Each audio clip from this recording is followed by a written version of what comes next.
खुद का सपना था कि मतलब वो शहर उसके छत्र छाया में रहे, उसके गुंडागर्दी में चले। 2 दिन पहले हमको उसके शहर में होने की या शहर आने की सूचना मिली कि डीएसपी नायक जो गाड़ी चला रहे थे उनके पैर के पास से गोली निकली है। उसको सरेंडर करने के बोलने के साथ साथ हमने जवाबी फायर किया, परंतु उसने सरेंडर करने से इनकार करते हुए फायरिंग जारी रखी। मतलब अमित जोश की जो ये केस है उसे अभी क्लोज नहीं किया गया है। नमस्कार, मैं ईशा साहू और इस वक्त आप देख रहे हैं केपी न्यूज़ और केपी न्यूज़ फिर से आप पहुंचा है आपके पास में एक नई अपडेट के साथ में, जहां पर अमित जोश की जो है एनकाउंटर की गई थी उसकी डिटेल को लेकर। दरअसल अमित जोश का कल 8 नवंबर को करीबन 5:30 बजे के आसपास जो है क्राइम ब्रांच की टीम के साथ में उसकी जो है मुठभेड़ हुई और मुठभेड़ होने के बाद में जो है अमित जोश को जो है ढेर कर दिया गया था। और इसी प्रकरण में जो है लगातार पुलिस जो है सर्च ऑपरेशन चला रही थी और साथ ही हमने तमाम खबरें आपको जो है दिखाई हैं। उसमें हमने आपको बताया कि कैसे जो है अमित जोश का इनकाउंटर किया गया था और अमित जोश जो एक खूंखार अपराधी था उसे कैसे जो है इस पूरे मुठभेड़ के दौरान उसे ढेर कर दिया गया था। और उसके बाद लगातार जो साथ ही जो फॉरेंसिक की टीम है वहाँ पर जांच पड़ताल कर रही थी और आगे की जो कार्रवाई है, प्रक्रिया है, वो उसे कर रही थी। और इसी खबर में जो है अपडेट सामने आया है, एक प्रेस कॉन्फ्रेंस ली गई है जहां एसपी जितेंद्र शुक्ला ने बताया कि किस प्रकार से इस पूरे वारदात को अंजाम दिया गया था और जो अमित जोश है वो किस प्रकार का खूंखार अपराधी था, निगरानी गुंडा था और करीबन 4 महीने से ग्लोब चौक में गोलीकांड करने के बाद से जो है फरार चला रहा था। अचानक उसकी लीड मिली और लीड मिलने के बाद में इस प्रकार की जो एनकाउंटर की जो प्रक्रिया है, जिसे अगर आमतौर पर पुलिस की भाषा में बोले मुठभेड़ जो हुई, उसमें जो है अमित जोश ने कैसे उन पर फायरिंग की और फायरिंग के जवाब में मतलब काउंटर फायरिंग के जवाब में जो है जो क्राइम ब्रांच की टीम थे उन्होंने कितने राउंड गोली चलाई, कितनी गोली लगी, किस चीज़ की पुष्टि है, ये तमाम चीज़ों को जो है आज इस प्रेस कॉन्फ्रेंस में बताया गया है। और हम आपको बता दें कि अमित जोश, जो मैं फिर से इसका डिटेल बताना चाहूँगी कि जो अमित जोश है वो खूंखार अपराधी है, गुंडा बदमाश है, निगरानी बदमाश ये था और करीबन 2000 सन के बाद से जो है, जब से वो नाबालिग है, 15 वर्षीय है, तब से जो है उसके ऊपर जो आपराधिक जो मामले हैं वो दर्ज है। और आखिरी जो उसका आपराधिक मामला था, जो कि बड़ा मामला था और जेल के छूटने के कुछ ही दिनों के भीतर इस जो है भिलाई ग्लोब चौक के गोलीकांड को उसने अंजाम दिया था। और उसके बाद जो है यहाँ से लगातार जो है 4 महीने तक जो है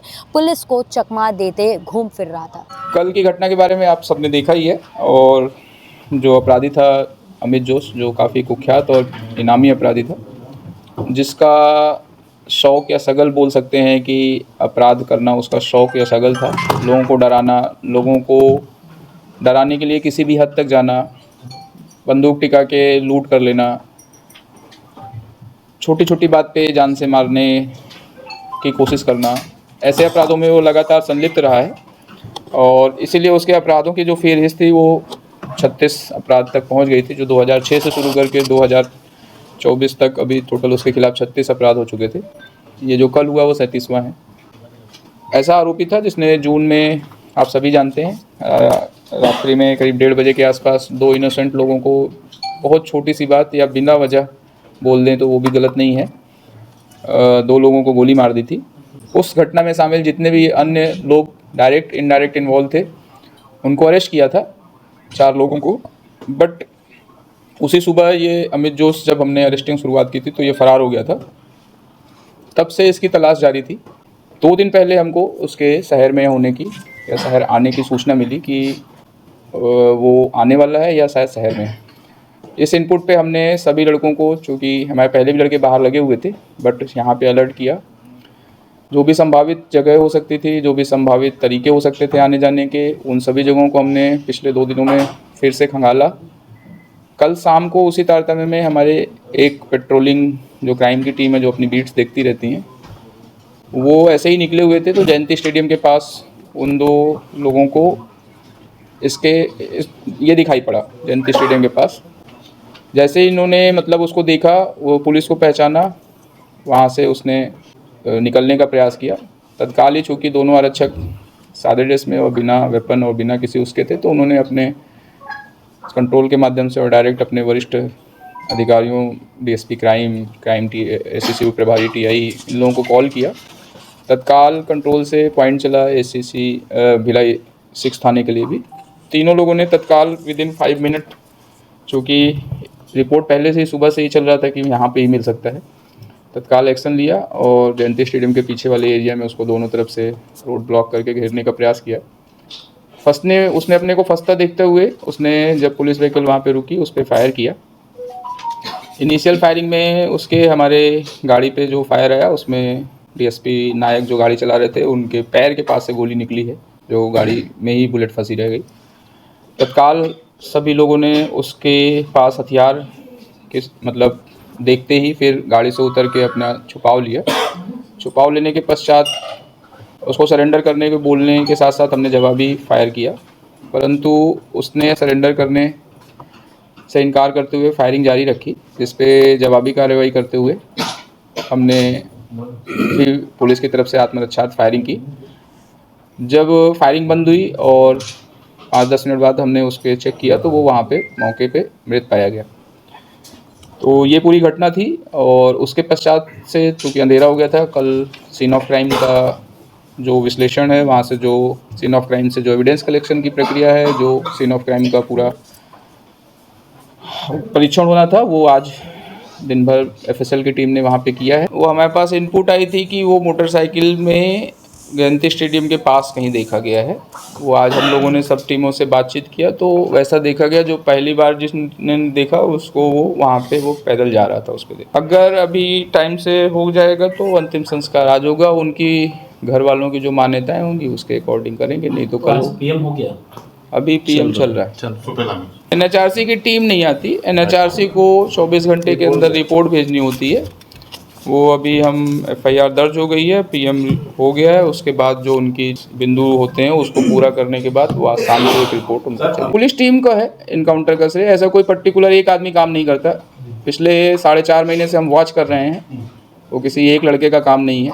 अलग अलग टाइम में 15 दिन 10 दिन 15 दिन अलग अलग लोगों ने नज़र रखी है, तो सूचनाएं अलग अलग सोर्सेज से मिल रही थी और अभी भी ये केस ख़त्म नहीं हुआ है। जितने लोगों ने इस दौरान उसकी मदद की है, जितने लोगों ने भी इस दौरान उसको प्रश्रय दिया है, जितने लोगों ने भी जुर्म करने वाले को बढ़ावा देने के लिए शरण दिया हुआ है, उन सभी को भी हम इस अपराध में फिर से खींच के ले आएंगे और उनकी सही जगह जो जेल में है उनको वहाँ पहुँचाएंगे। पुलिस को ऐसी परिस्थितियों और बाद में ऐसे सवालों का भी सामना करना पड़ता है और बहुत सारी लीगल प्रोसेसेस भी, चाहे जितना भी हम वो कर लें, हमको झेलना पड़ता है।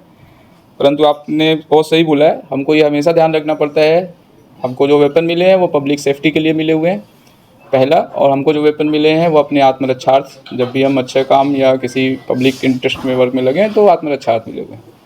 तो वो दोनों जो उद्देश्य हैं कि किसी भी इनोसेंट के ऊपर हमारी बुलेट नहीं चले, किसी भी ऐसे अपराधी पे भी ना चले जो निहत्था हो, और आत्मरक्षार्थ ही चले। इन 3 उद्देश्यों के तहत ही हम काम करते हैं और जिम्मेदारी होती है वेपन हम अपराधी नहीं बन सकते, हमारी जिम्मेदारी है कि हम वेपन रखे हैं तो वेपन के ये 3 उद्देश्य हमेशा ध्यान रखें और इन्हीं 3 उद्देश्यों के तहत पुलिस हमेशा वेपन यूज करती है, इसके अलावा कभी वेपन नहीं यूज करती। मैं उसी पे आ रहा था कि पुलिस तो सबको एक बराबर से ट्रीटमेंट करती है, परंतु उसका अपना सपना था, वो खुद को मानता था कि वो बड़ा गुंडा है और वो डॉन बनेगा। तपन उसका खुद का अभी लास्ट जब हम लोगों ने पकड़ा था तो उसका व्यू था कि तपन सरकार का वो समय ख़त्म हो रहा है या वो साइड हो रहा है तो अब मैं उसकी जगह लूँगा, ऐसा टाइप का उसका सोच थी। क्राइम को ग्लैमराइज करने का, क्राइम को शौकिया करने का, क्राइम के माध्यम से खुद को स्थापित करने का उसका खुद का प्रयास और टारगेट रहा है और वो विजिबल था, वो कहीं कोई ऐसा छुपाव नहीं था, वो उसके प्रोफाइल्स में भी दिखेगा, इंस्टा में भी दिखेगा, वो सारी चीज़ें सामने थी। आपने सुना कि जो एसपी है जितेंद्र शुक्ला है, उन्होंने क्या कुछ उस पूरे प्रेस ब्रीफिंग में कही है और उन्होंने एक इम्पॉर्टेंट बात कही है इस प्रेस ब्रीफिंग में, वो आपने ध्यान भी दिया होगा। मैं फिर से उसमें जो है आपको गौर कराना चाहूँगी कि जिन लोगों ने जो है अमित जोश को पनाह दी थी, उनकी मदद की थी, उनके ऊपर भी जो है कार्रवाई करती आएगी, करेगी पुलिस। मतलब अमित जोश की जो ये केस है उसे अभी क्लोज़ नहीं किया गया है, जो इनके साथ देने वाले जो अपराधी है, क्योंकि आप अगर क्राइम कर रही हैं तो क्राइम का साथ देना और क्राइम को छुपाने में भी जो होता है, जो व्यक्ति आते हैं वो भी अपराध की श्रेणी में आते हैं। तो ये जो वार्निंग है जितेंद्र शुक्ला के द्वारा जो है आज दे दी गई है। लेकिन आपने सुना कि किस प्रकार से इस पूरे इनकाउंटर को जो है आज जो है दुर्ग पुलिस के द्वारा अंजाम दिया गया और एक बड़ी सफलता हासिल हुई है दुर्ग पुलिस।